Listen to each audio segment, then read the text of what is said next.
E aí? Você tá com tempo? Ah, fica aí. Fica aí que hoje nós vamos falar sobre a CPI distrital, que não deve acabar bem. E a situação de Flávio Dino, que é a reedição do governo Dilma, quando ela tentou nomear Lula ministro para protegê-lo da justiça. Essa ideia de colocar o Flávio Dino no Supremo é a reedição do governo Dilma, que queria indicar o Lula ministro para protegê-lo da justiça naquela época. Que a Lava Jato estava querendo pegar ele, né? Então, você está com tempo? Ah, não, fica aí. Fica aí que nós vamos ter que conversar. Mas antes vamos falar da CPI do Distrito Federal. Ontem eu assisti. Ontem foi a última oitiva, né? Entrevistou um PM da Polícia Militar do Distrito Federal, um coronel lá graduado, que trabalha no serviço de inteligência. E, sabe, me deu sono, porque tudo que falou ali foi chover molhado.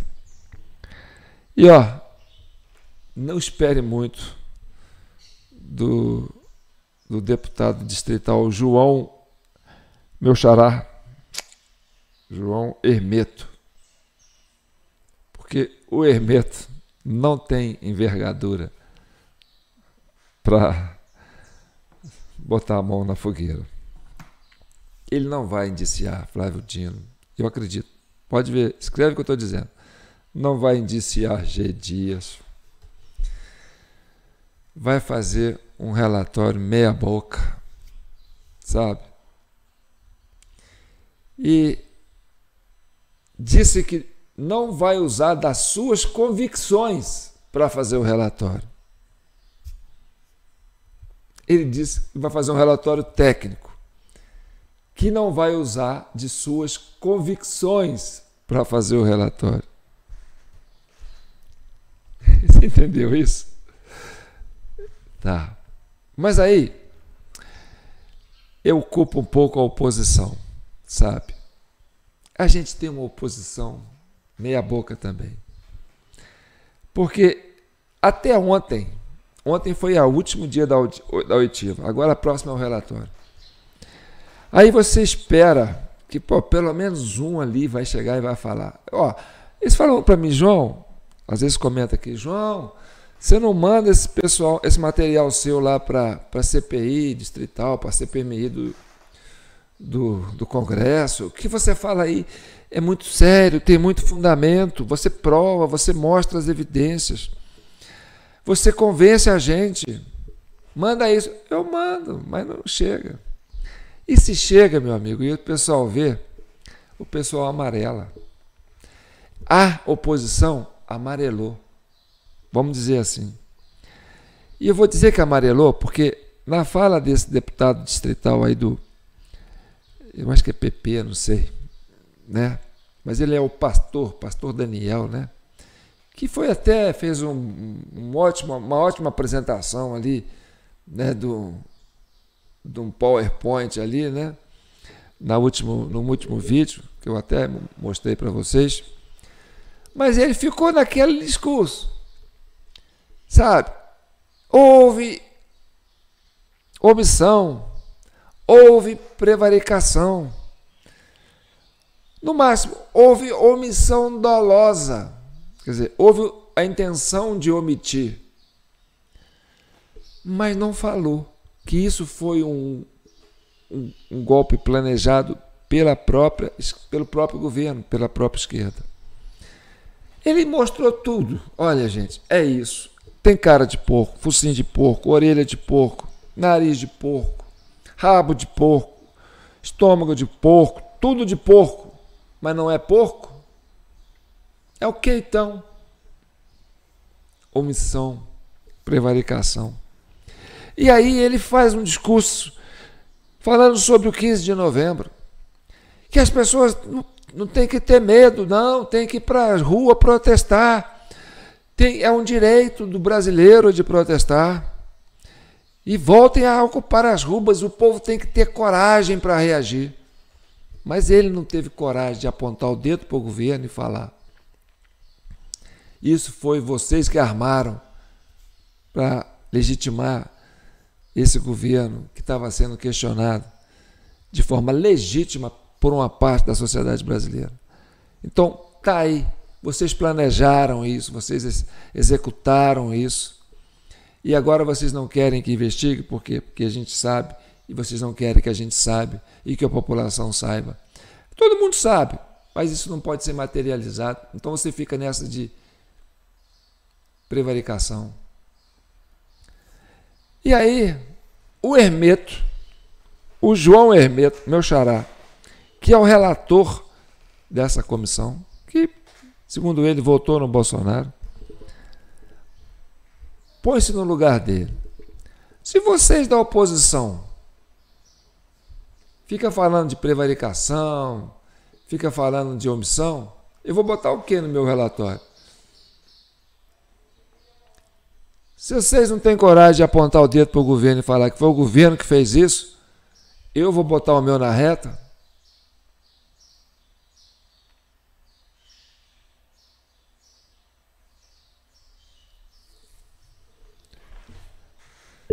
Então, a gente não pode esperar muito da CPI.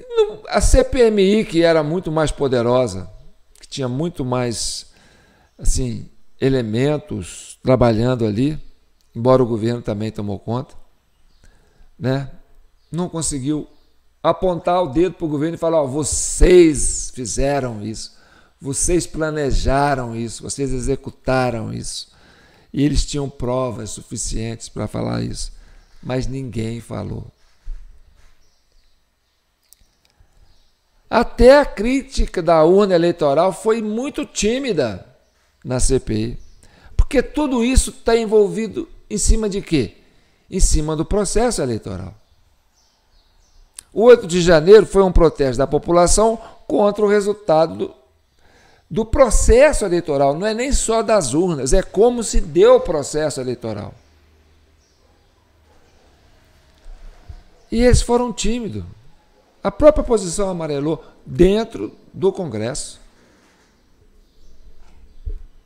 E aquela do Magno Malta, colocar a fala do Flávio Dino, falando de que existe, né, a dificuldade do controle da urna através da biometria, e que na hora que o Flávio Dino ia falar de que as pessoas, do mesário pianista, né, ele pediu para cortar.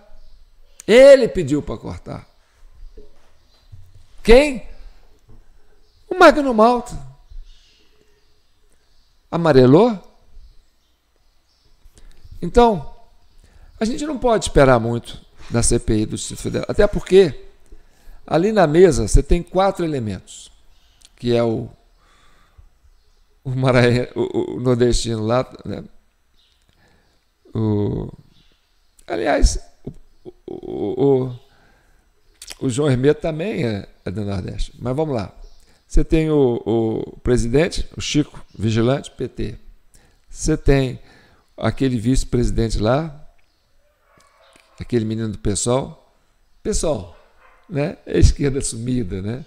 A esquerda de linha de frente, né? A assessora do PT.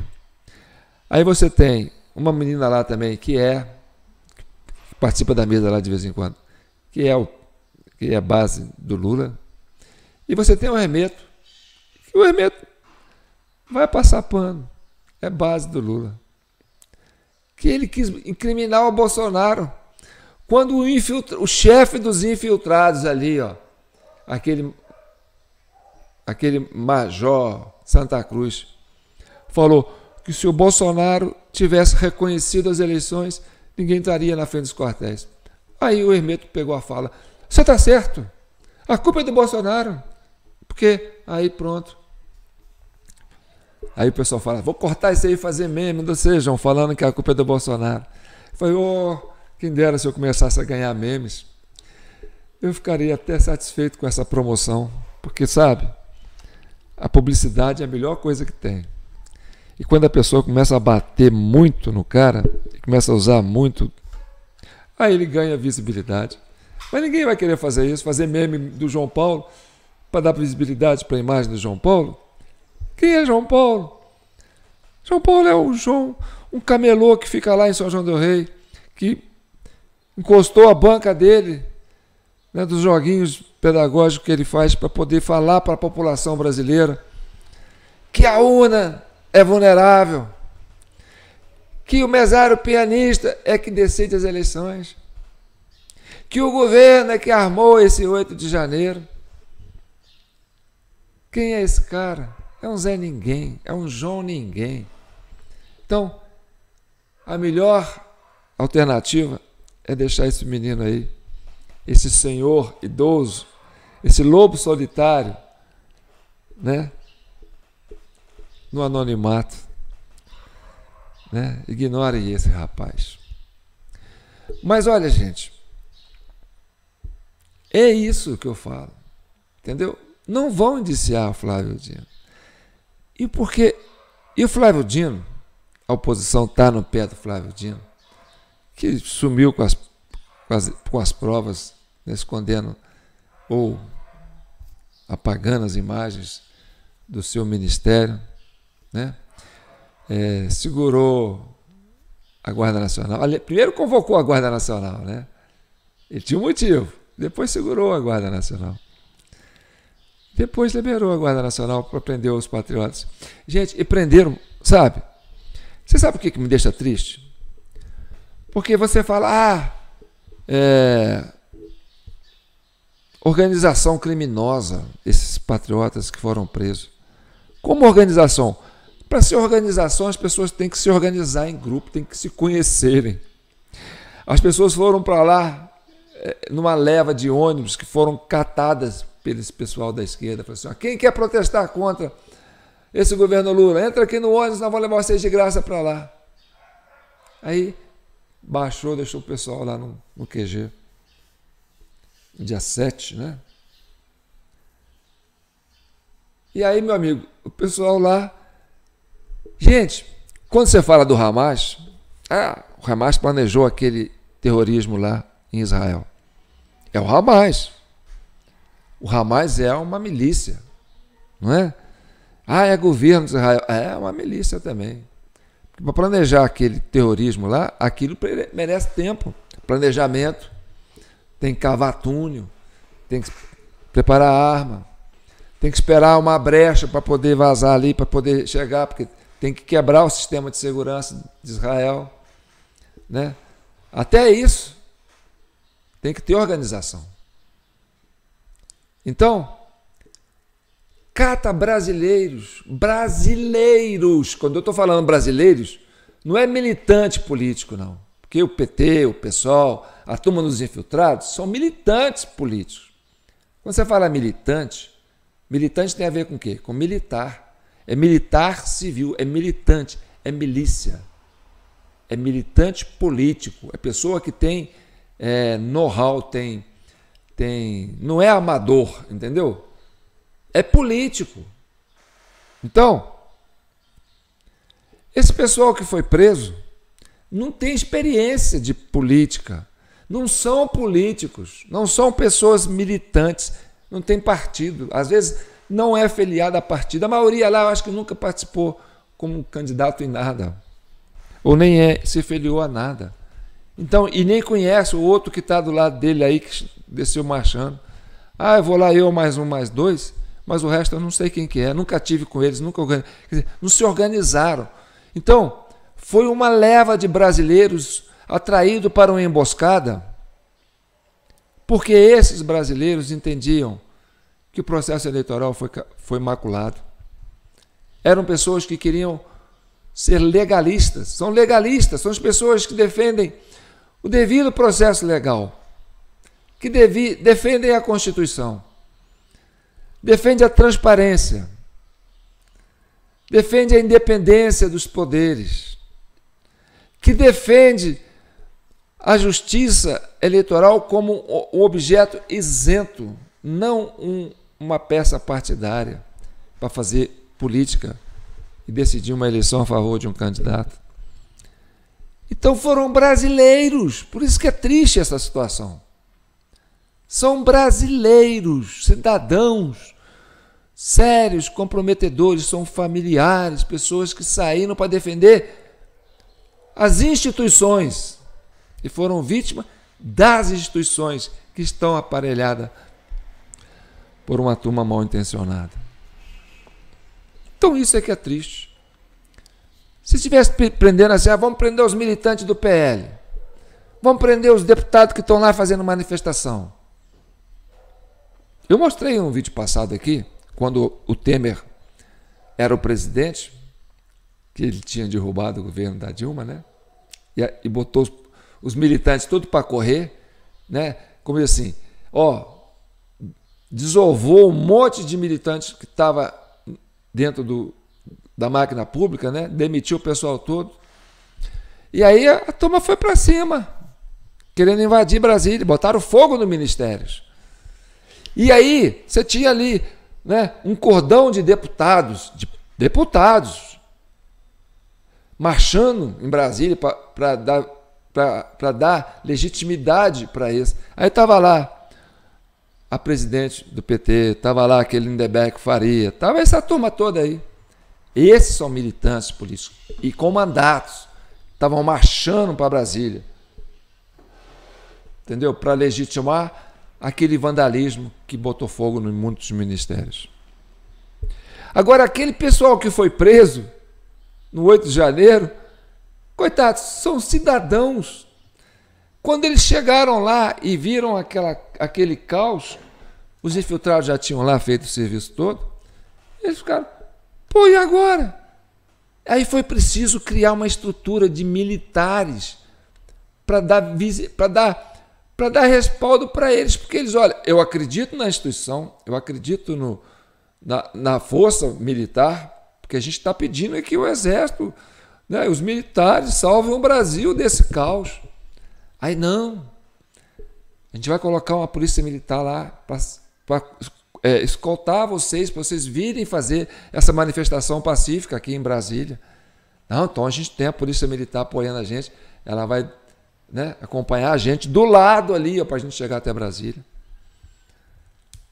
Aí chega lá, o helicóptero começa a soltar bomba por cima deles e fala assim, entra no Planalto, aponta a arma e fala, entra no Planalto. Aí os caras entram lá, tá tudo quebrado. Não, vocês estão presos. Quê? O que aconteceu? Então isso é triste, gente, porque são brasileiros, não é organização, ninguém conhecia ninguém. Foram lá do dia 7, tem uns que chegaram de madrugada, tem uns que chegaram no 8 de janeiro, depois das 7 horas, e foram presos. Porque o ônibus atrasou, porque tiveram que passar por muita barreira, e foram presos. Tá.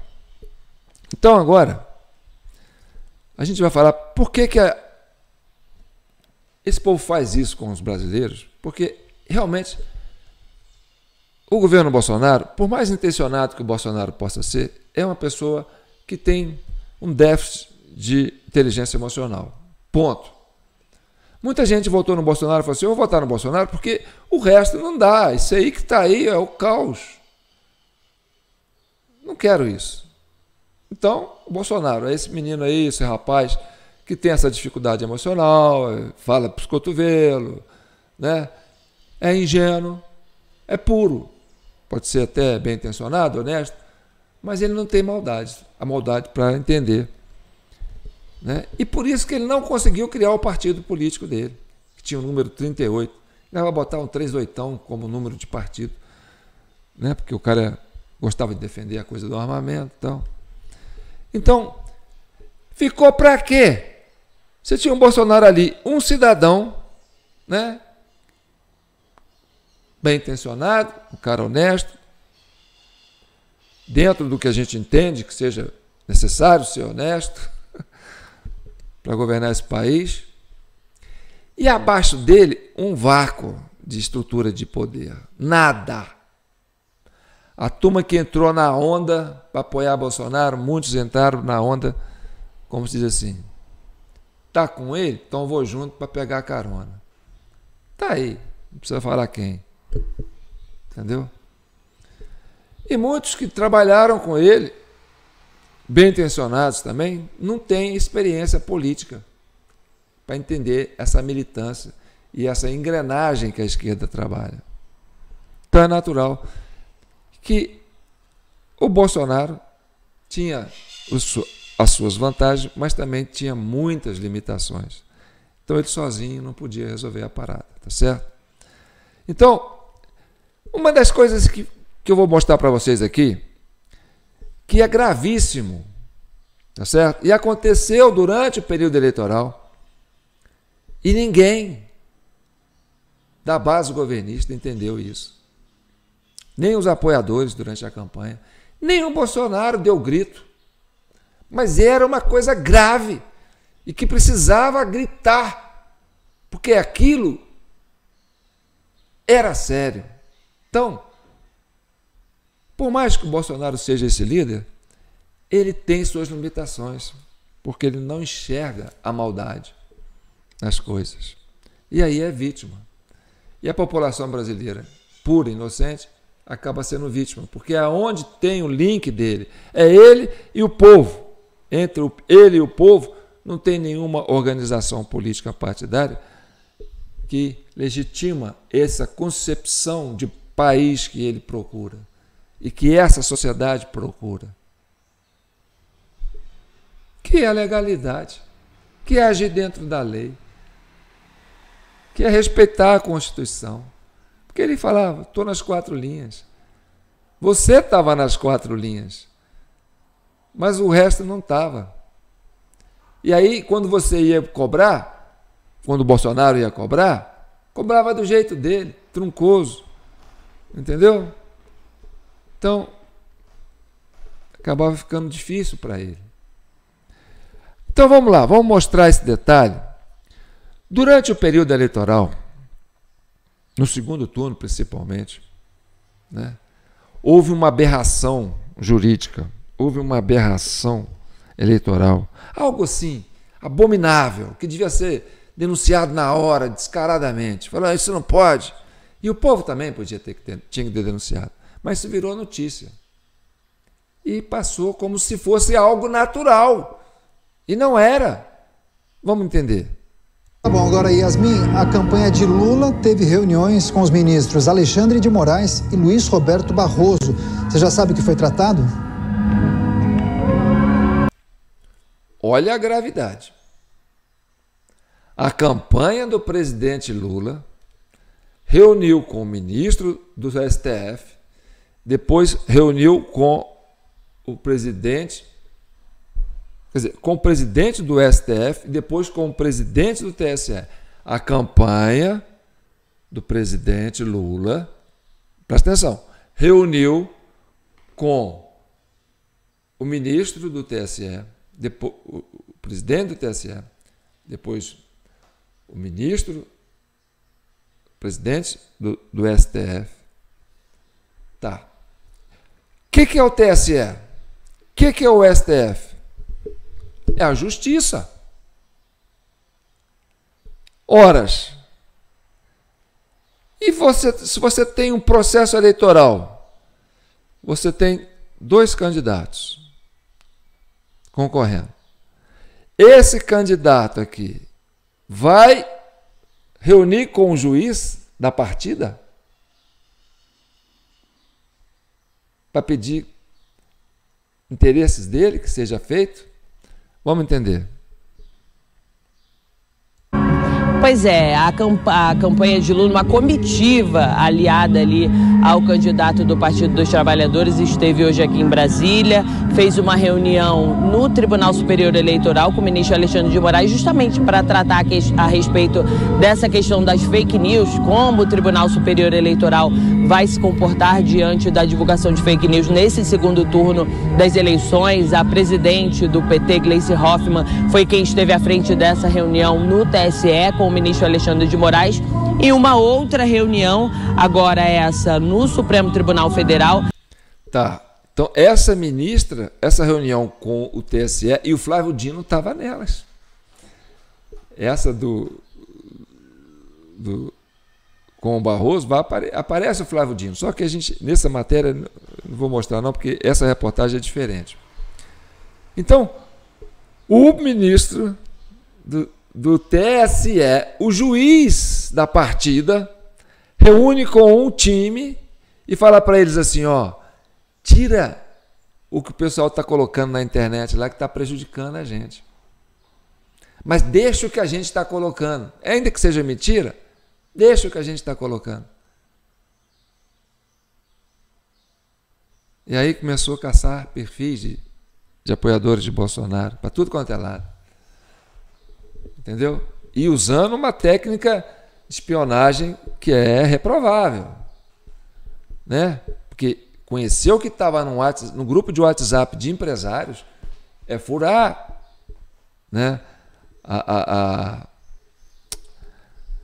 O sigilo de um grupo lá, e depois isso virar notícia e aí prender os caras. Quer dizer, tirar do ar e fazer uma palhaçada com a turma da direita aí. Então, isso é muito grave, isso vira notícia. E a direita, os apoiadores do Bolsonaro, tinha que bater de frente, a população tinha que ir para a rua. Que negócio é esse de apoiadores, uma comitiva de um grupo se reunir com o juiz antes da coisa acontecer? Coisa obscura, sem a participação do outro candidato, do concorrente? Que justiça é essa que dá guarida para um lado que concorre e atende às demandas desse lado? Então, quando o Gilmar Mendes fala, se o Lula ganhou, deve-se ao STF, à justiça. Sim, porque a justiça deixou de ser justiça e passou a agir como um partido político com um lado determinado. Agora vai vendo.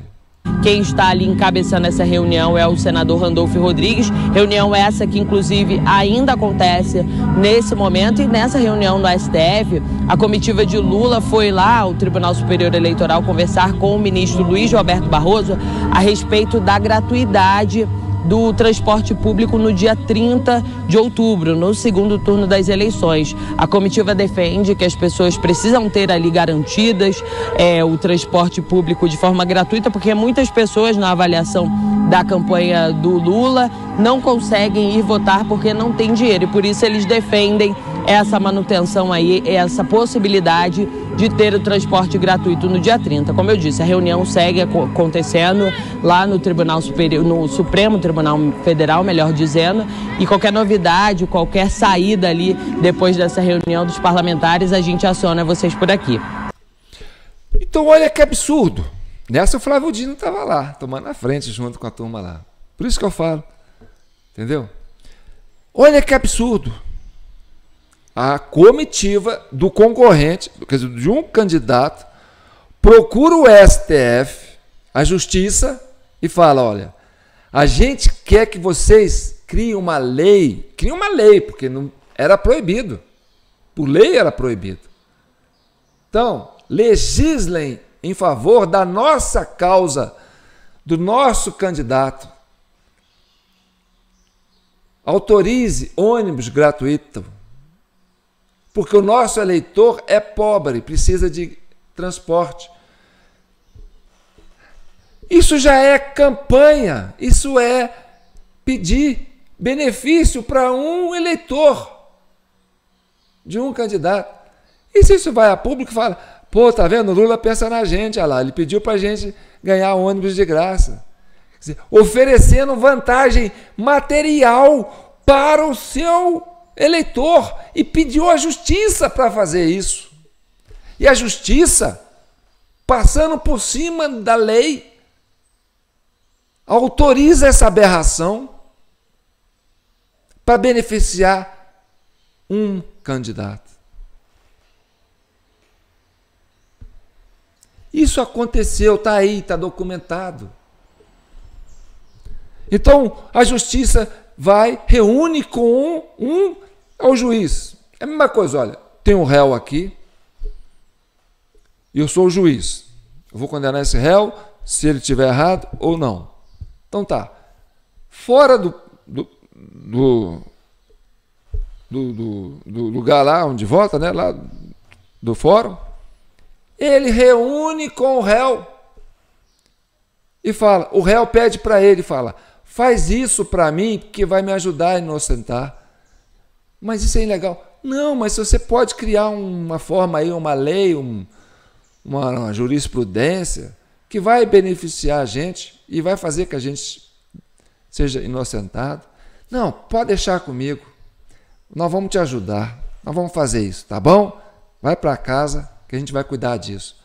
É a mesma coisa. A justiça, ela está ali para fazer o quê? Justiça. Equiparar armas.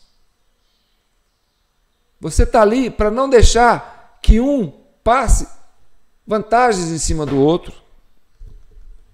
E foi isso que aconteceu. Tá, mas isso é o de menos. Ainda que fosse só isso. Porque isso não ia trazer voto para o Lula. Mas é a ideia, né? Vai lá porque o meu eleitor, vai lá, conversa com o Barroso e com o Moraes e fala, meu eleitor é pobre, ele não vai conseguir chegar, nós temos que oferecer vantagem para ele, do dia da eleição, para ele votar na gente. Vai lá dar ônibus de graça para ele. Que Lula bonzinho, conseguiu que a justiça desse ônibus de graça para a gente votar nele. Isso talvez não fizesse nenhum vantagem eleitoral. Mas não era isso que estava pegando. Eles não foram lá por causa disso. Eles foram lá porque eles sabiam, eles já tinham pesquisas que dava que Lula ganhava com força no Nordeste. Quer dizer, que o Bolsonaro ganhava com força no Nordeste. E que se todo mundo que tivesse que votar fosse votar, ia ficar difícil. Para quê? Para a ação do mesário pianista, que o Flávio Dino denunciou há muito tempo, que existe, que o mesário, depois das 5 horas, vai lá e faz o diabo com a urna. Mas ninguém deu ouvido para ele. Ninguém deu importância para isso. Ele denunciou lá atrás. Ele era um menino bom. Mas aí, ninguém deu importância para isso. Ou seja, eu conheço o esquema. Eu denunciei. Não deu em nada? Então, eu vou entrar no esquema. E aí, meu amigo? Essa foi a iniciativa de procurar o STF para dar ônibus de graça, para dar metrô de graça em Belo Horizonte, para depois dar pane no metrô de Belo Horizonte e atrapalhar o eleitor de ir votar. E aí, o Belo Horizontino que ia votar foi prejudicado. Lá no finalzinho da tarde, Moraes fala, não vou punir quem deixou o metrô parar lá de Belo Horizonte para o eleitor votar. Atrapalhou o eleitor. E no Nordeste, Moraes já foi ministro da Justiça, já foi o chefe da Polícia Federal. Aliás, ele está cheio de manha com a Polícia Federal até hoje, né? Põe o diretor-geral da Polícia Rodoviária Federal para fazer blitz sistemática, principalmente na região do Nordeste. Para quê? Para inibir o eleitor de ir votar. Porque assusta, porque a militância foi para a rede social. Deixa o Nordeste votar, a Polícia Federal está fazendo blitz, não vai. Gente, olha lá, uma coisa você dizer, o barco está afundando, ou o avião está caindo, você chega para a população e fala assim, população, o avião está caindo, não entra em pânico, Aí o pessoal entra em pânico. Ou seja, deixa o pessoal votar, o pessoal está fazendo blitz. Aí o pessoal, está fazendo blitz? Então, tá assim? Então não vou não, porque meu carro está sem PVA, está sem seguro, está com pneu careca, está sem retrovisor, está com farol queimado. Eu estou saindo da pandemia aí, não tem dinheiro para nada, tenho que arrumar minhas condições de resolver meu problema primeiro o que é de emergência, depois eu vou cuidar do meu carrinho. Então eu não vou votar. Se já tinha uma abstenção grande, porque ninguém queria votar em ninguém, porque todo mundo eu vou votar no Lula porque eu não quero o Bolsonaro. Eu vou votar no Bolsonaro porque eu não quero o Lula. Então, era o voto da rejeição, era rejeição contra rejeição. Muitos não queriam votar. E ainda faz esse incremento para assustar o eleitor de votar. E o homem acabou sendo preso. E na prisão ele falou, quem mandou eu fazer as blitz foi o TSE. Primeiro ele fala, vamos dar ônibus de graça, depois vamos fazer a blitz. Para inibir o pessoal de votar. É igual o 8 de janeiro. Vem para cá protestar, vamos lá, vai todo mundo. Chega lá, prende o pessoal. Que nunca, nem partido sabe o que é. Nunca sabe, eu acho que nunca filiou partido. Eu acho que nem sabe como é que faz para filiar um partido. Então são cidadãos que estão sendo vítimas disso tudo. Tá certo? E eu vou mostrar aqui para vocês, tá certo? Uma coisa séria. E aí, porque eu falo, a CCI tá no vídeo 141. Eu tô falando igual a abobrinha aqui, hein? Mas eu falei, vocês tinham que estar com tempo para ouvir. A CPI está com 141 vídeos publicados. Nós estamos fazendo isso há muito tempo. Nós estamos denunciando isso há muito tempo. João, você está denunciando agora? Não. A gente vem falando isso há muito tempo. O Flávio Dino estava falando isso lá atrás, há muito tempo. E nós estamos falando isso agora. E pode ser que daqui 2, 3 anos eu vou estar com a cabeça mais branca, mais enrugada. Vou estar aqui. Esse é o vídeo da comissão 1141 da CCI, Comissão Cidadã de Inquérito. Vamos falar sobre a biometria da urna. Pode ser. Porque se vocês não fizerem nada agora, se não for agora, o caos é iminente. Porque a prisão do Lula e a cassação do governo da Dilma se deu por causa desse problema dessa biometria, que o PSDB não conhecia e foi vítima dele em 4 eleições. Aí o PSDB de São Paulo, que tem Alexandre de Moraes lá, que era que era secretário de Justiça, vão dar o golpe, tira a Dilma, põe o Alexandre de Moraes lá no Ministério da Justiça.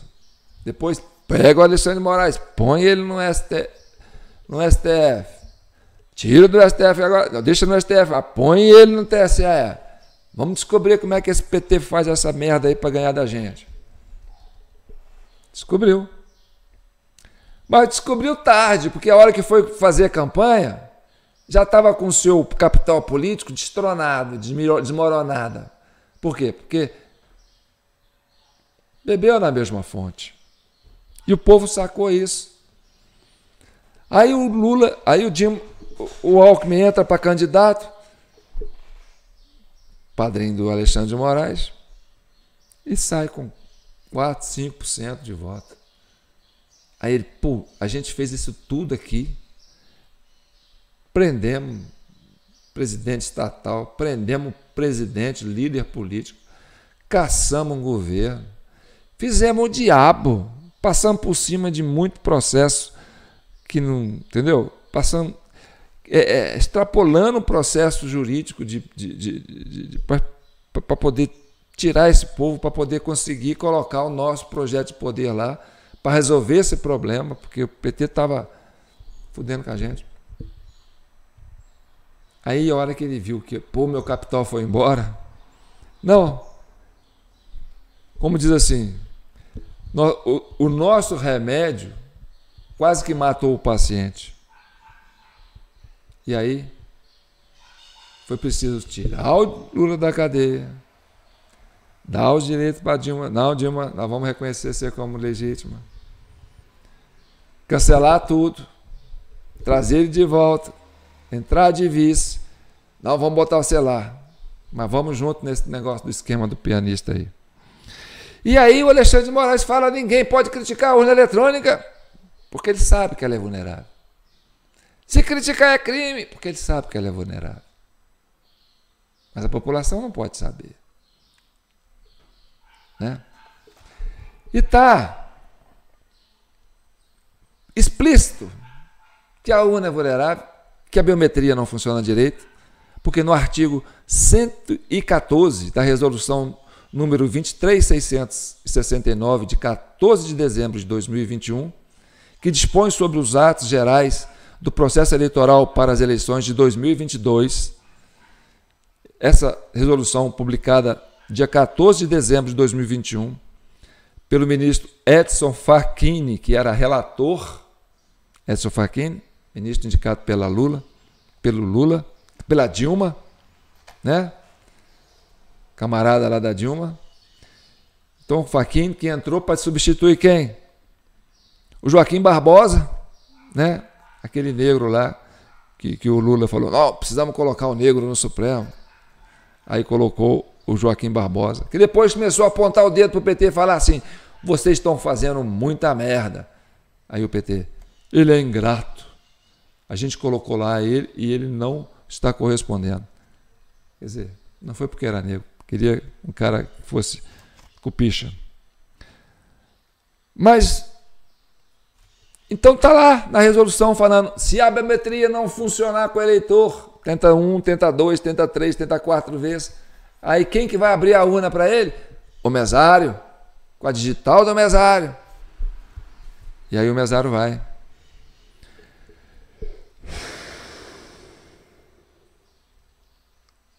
Mas aí, meu amigo,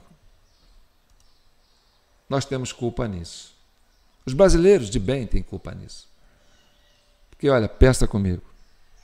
Todo dia de eleição, eu já fui mesário, há muito tempo atrás, na época do voto no papel. E não foi uma vez, não. Foram várias vezes. Eu tinha um professor de IDPP, essa parte, né, de legislação. Ele era meu professor e era juiz de direito aqui da comarca de São João del Rei. Era um cara durão. E ele sabia que eu vou pegar o João porque o João é esse cara que eu conheço. Ele é intransigente. E é um cara que tem, sabe, um feeling. Vou botar ele de mesário. Aí toda a eleição estava lá, João mesário. Teve uma vez que eu fui delegado eleitoral. Eu tive que cuidar de sessões na zona rural, então tive que ficar viajando. Então, meu filho, passei por tudo isso. Depois, deixei de ser mesário, porque eu falei: não, me tira daí que eu já trabalhei muito. Aí trabalhei com um instituto de pesquisa próprio na época. Fui contratado, prestei serviço para um dos candidatos, na época concorrendo. Aí eu fiz pesquisa de opinião sobre voto. Fiz até véspera de boca de urna. Bateu certinho tudo que eu pesquisei. João, você falou que a gente ia ter tanto voto na zona rural aqui, tanto voto ali. Foi o que a gente teve. Então, pesquisa eleitoral, meu amigo, é coisa séria. Pesquisa é científico. Então, quando você vê essas pesquisas aí, dando uma diferença percentual de 14 para mais, 14 para menos, é porque tem que forçar a barra para justificar o mesário pianista. E aí, vou contar para vocês aqui, vou mostrar para vocês aqui. Essa é a resolução número 23.669, de 14 de dezembro de 2021, da preparação para a votação, aí está aqui, das mesas receptoras de votos e justificativas e do apoio logístico. Os componentes da mesa receptoras serão nomeados, de preferência, entre eleitores ou eleitoras ou eleitores do mesmo local de votação, com prioridade para as pessoas voluntárias. Observando o artigo, pessoas voluntárias. Dia de eleição, feriado. Vou lá, faço minha fezinha, ou nem vou para a praia, porque eu não confio nessa urna eletrônica. E aí, meu amigo? É voluntário. Quem vai lá não é porque quer perder o feriado, é porque tem interesse em estar ali, tem uma motivação política para estar ali. Então, é voluntário. Está entendendo? E por que o cidadão de bem se omitiu disso? Aí a culpa é nossa. Tá certo? Eu fui mesário várias vezes, contribuí várias vezes. Mas depois que a urna eletrônica chegou, e na época não tinha esse negócio não, o juiz mandava a carta para mim e falava, você está convocado, meu amigo. Se você não tiver uma justificativa plausível, você pode até ser preso. Você tem um compromisso com a nossa democracia, você está sendo convocado para ajudar a fiscalizar e fazer o processo eleitoral acontecer. Eu, como cidadão, não como militante político. Então o juiz entendia, convoca esse cara porque esse cara é um cidadão. Ele é isento, ele não tem partido, ele vai olhar na função de Estado, não na função partidária. Então, era uma intimação, não era voluntário. E é isso que eu falo para vocês. Entendeu? Ser voluntário a favor da pátria é muito importante. A gente não pode abrir mão disso. Porque senão vai estar eu aqui falando há 2 anos, daqui 2 anos, a urna eletrônica, tá. Né?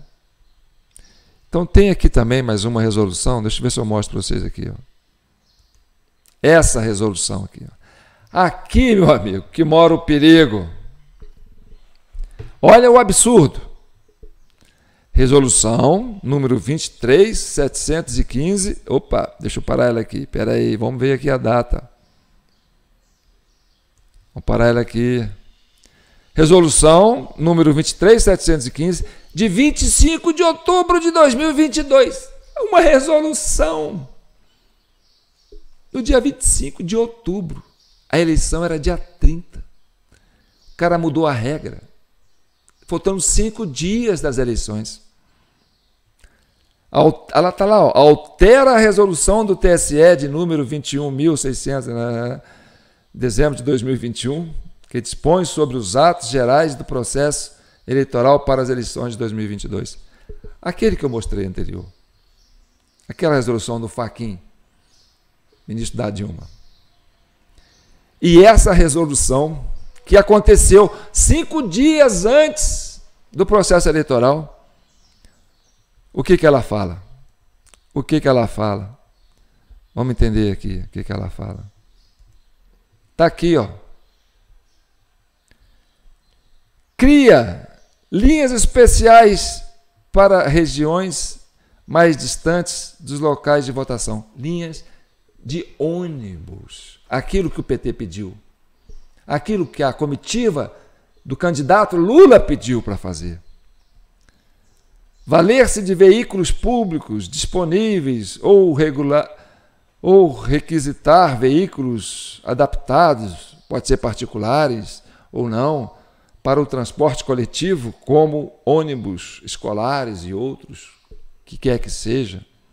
E aí embaixo, nesse parágrafo 2º aqui, ó, fala que ele está, o gestor público, que não tem dotação orçamentária para fazer isso, para contratar esses ônibus, porque isso aí não pode fazer assim, a Deus dará, está dispensado da lei de responsabilidade fiscal. Quem assinou isso? Quem assinou isso, meu amigo? Está ali, ó. Brasília, 25 de outubro de 2016, ministro Alexandre de Moraes, relator. Então, o ministro Alexandre de Moraes reúne com a comitiva do PT e a comitiva do PT pede ao ministro que ele faça uma resolução criando uma vantagem indevida para o eleitor do Lula votar. Essa era a ideia. Porque oferecer vantagem para o eleitor, a pedido de um candidato, está evidente que está cometendo crime eleitoral. Não é? O Lula foi para ministro, foi lá procurar o TSE para dar ônibus de graça para a gente. Ei, Lula, pai dos pobres, vamos lá votar no Lula. E o ministro vai e faz uma resolução mudando a legislação para atender ao candidato Lula. E ninguém gritou na época. Tinha que ter gritado. Porque isso aí é processo. Isso anula as eleições. Porque isso aí colocou o juiz junto com o réu, cometendo um ilícito para beneficiar o réu. Porque oferecer vantagem material, vantagem para o eleitor votar, ainda fala, o eleitor do Lula é pobre, precisa de carro. Ele está tomando partido e está fazendo campanha e mudou a legislação de forma absurda. Então, meu amigo, você tinha que perder tempo comigo para poder ouvir isso. Não é que o Bolsonaro seja, é o candidato ideal. Não. Por quê? Porque ele é fraco para poder criticar um negócio desse na época. Ninguém criticou. Ninguém deu guerra, ninguém brigou, ninguém foi para a rua. Isso tinha que ser gritado na hora. Entendeu? Então tá. Eu sou João Paulo Guimarães, falando direto de São João do Rei, a capital brasileira da liberdade. A gente tem que resolver essa questão do mesário pianista, porque, olha, se não for aqui, não vai ser lugar nenhum. Porque o Flávio Dino, hoje, que está doido para ir para o Supremo, porque a turma quer a cabeça dele, entendeu? Agora você imagina, vamos botar Flávio Dino no Supremo. O Capelli está fazendo pressão. Já deu entrevista na imprensa. O Flávio Dino vai para o Supremo, quer queiram ou não. Porque, se ele não for, nós vamos dar com a língua nos dentes. Se ele cair, cai todo mundo. Porque ele está envolvido na questão do mesário pianista, na questão do Nordeste. E aí, meu amigo, é a crise revivida da Dilma com o Lula na época. Vou botar o Lula para ministro, porque o Lula vai ajudar o governo. E a justiça querendo pegar o Lula para prender. Nós estamos reeditando aquela crise. Então é uma crise gravíssima que já está se avizinhando aí na nossa porta. E aí, para pacificar o país, a gente precisa ter essa visão, sabe? Você viu aqui que eu tentei colocar aqui empatia na minha fala. Você viu que eu cheguei a me colocar no lugar do Dino? Falei, pô, João, se eu estivesse sentado no boteco com o Dino conversando, falei, pô, Dino, tu denunciou a questão do mesário pianista lá atrás, depois tu entra no esquema aí e faz essa cagada toda. Ele olha para mim e fala assim, pô, João, eu denunciei na época, cara, você viu, tem gravação minha lá, eu falando. E aí? Mudou alguma coisa? Eu fui prejudicado, eu perdi uma eleição. Ficou na mesma. Aí ou eu entro no esquema ou eu danço. Você é um camelô igual você. Estou certo ou estou errado? Isso é empatia. Você se coloca no lugar do outro. Eu fiz isso com o Alexandre de Moraes. Me coloquei no lugar do Alexandre de Moraes. Vai eu no boteco com o Alexandre de Moraes. Sento com ele lá e falo assim, pô, Moraes, tu ajudou a Lava Jato lá, cara, fez aquele esforço todo lá, prender empresários, né, pessoal, montar um esquema violento lá da Petrobras, da Odebrecht. Pô, você conseguiu prender o Lula. Pô, que desgaste que ia prender o Lula, hein, cara? Um líder político igual o Lula. Você botou o cara na cadeia, cara. Você ajudou a botar o cara na cadeia. Pô, vocês caçaram a Dilma, cara, pra chegar no poder, cara. Ah, mas é que os caras estavam fazendo aquela merda lá com a urna eletrônica. Pô, cara, eu vi. Pô, mas aí, cara, vocês fizeram tudo isso para depois pegar e usar o mesário pianista do mesmo jeito para beneficiar você, cara, e o seu apadrinhado aí, o Alckmin. Falei, pô, João. Aí eu com o Alexandre de Moraes, estou sendo empático com ele, né? Pô, João, o que você queria de mim, cara? A gente fez tudo, pô. A gente ajudou até a colocar esse povo na rua na época para pedir o impeachment da Dilma. Fizemos tudo para esse povo. Aí no dia da gente colocar o nosso candidato lá, que era a hora da gente botar o Alckmin lá, a turma toda vai e volta no Bolsonaro, o cara que era militar, que ficava falando que... Aí, pô, a gente fez tudo por esse povo, a gente fez, pô, o que eu tive que tomar entendeu? Perder noites de sono. Pô, eu tive que dar borrachada lá naqueles black board do PT lá, quando eu era secretário lá, quando a gente estava lá, e a turma estava para cima. Essa turma é violenta, eu sei como é que eles são. É igual a turma do Hamas lá, né? Não estou comparando não, mas os caras vão lá, faz o terror, aí depois o Israel vai, né, revidar lá. Não! Aí o Lula fala, não pode fazer genocídio contra o povo da Palestina. Aí se coloca de vítima. E aí, meu amigo, ele falou para mim assim, aí ele chamou, e aí o que você quer que eu faça, João? Pô, botei meu candidato lá, o Alckmin, a turma deu uma banana para ele, então que tudo que eu fiz não valeu porra nenhuma, então eu vou juntar com os caras de novo e vamos voltar do poder e tal. E aí se o povo for manifestar, a gente faz uma emboscada e põe eles, prende, ó, vocês agora não servem para mim porque fiz tudo para ganhar o voto de vocês, mandei prender Lula, caçar a Dilma, fizemos uma limpeza lá do PT lá, aí vocês deram a banana para ele. Então, ficou essa coisa assim, essa coisa no ar. E o que está acontecendo é que as leis estão ficando relativizadas. As leis estão ficando relativizadas. As regras sociais estão ficando relativizadas. Isso faz com que a sociedade, as instituições, ela fique igual um idoso que está com osteoporose, sabe? Com os ossos todos assim porosos. Uma fratura, pronto, quebra. Então, isso é grave. Isso tudo é decorrente desse problema da biometria, que foi criado quando entrou essa urna digital. E aí eu tenho infinitas maneiras de provar isso, que vocês já viram em vários vídeos. Mas fica aí. A gente tem que resolver isso. Aí você vai, pô, mas o Lula é filho da puta, criou esse negócio da biometria. Aí o Lula vem e fala, vai eu sentar no boteco com o Lula. E aí, vou chamar ele de companheiro. E aí, companheiro, pô, esse negócio da biometria é violento, hein, cara? Vocês arranjaram um esquema aí difícil de lidar com ele. Aí ele olha para mim e fala assim, pô, João, companheiro, olha aqui, eu disputei 3 eleições, cara. Vou tentar falar grosso igual ele, né? 3 eleições. Na terceira vez, você viu o que aconteceu, né?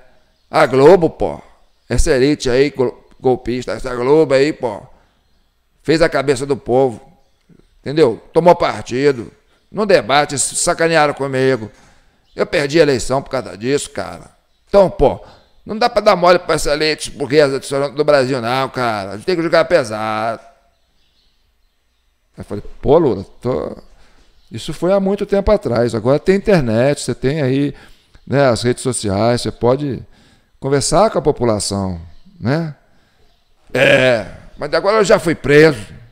Fiquei lá 40 dias lá, preso lá, sei lá, 2 anos quase preso lá. A turma lá minha lá embaixo, lá gritando.